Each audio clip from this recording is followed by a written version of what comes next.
ভিডিওটিতে ক্লিক করার জন্য আপনাদেরকে জানাই অসংখ্য ধন্যবাদ। আপনারা দেখছেন আপনাদের প্রিয় ইউটিউব চ্যানেল ওয়াও 007। তো ফ্রেন্ডস, ইতিমধ্যে বিভিন্ন রাজ্যের কিন্তু ইতিমধ্যে ডিএ বৃদ্ধি করেছে, সেটা কিন্তু আপনারা সকলেই জানেন যে ধীরে ধীরে কিন্তু মাননীয় মুখ্যমন্ত্রী যেমন 14% ডিএতে আটকে আছে, সেরকম অন্যান্য রাজ্যগুলি কিন্তু ধীরে ধীরে কিন্তু তারা ডিএ বৃদ্ধি করছে। এরই মাঝে বড় আপডেট উঠে আসলো বড় আপডেট রাজ্য সরকারি কর্মচারীদের।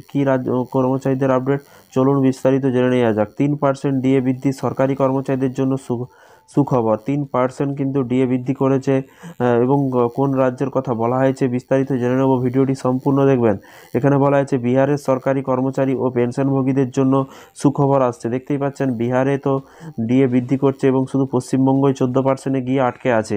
রাজ্য সরকারের মন্ত্রিসভা ডিএ মহার্ঘ ভাতা 3% বাড়ানোর সিদ্ধান্ত নিয়েছে।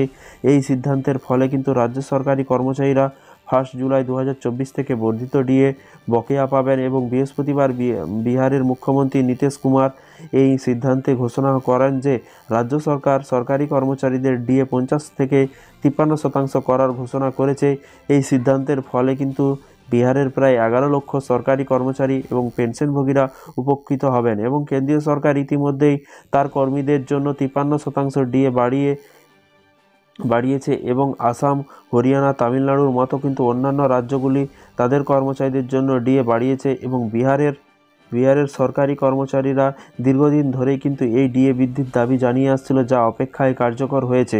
তো ফ্রেন্ডস, ইতিমধ্যেই দেখতেই পাচ্ছেন বিহারের সরকারি কর্মচারীদের কিন্তু ডিএ বৃদ্ধি করেছে। বিহারের মুখ্যমন্ত্রী নীতিশ কুমার কিন্তু ঘোষণা করেছে।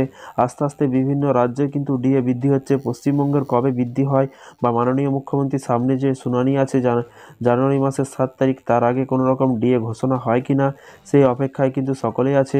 দেখা যাক কবে নোটিফিকেশান আসে বা কবে নোটিফিকেশান বেরোয়। যখনই নোটিফিকেশান বেরোবে অবশ্যই আপনাদেরকে জানানো হবে, তাই চ্যানেলটিকে ফলো করতে ভুলবেন না। ভালো থাকবেন, সুস্থ থাকবেন এবং নিজের খেয়াল রাখবেন। Thank you.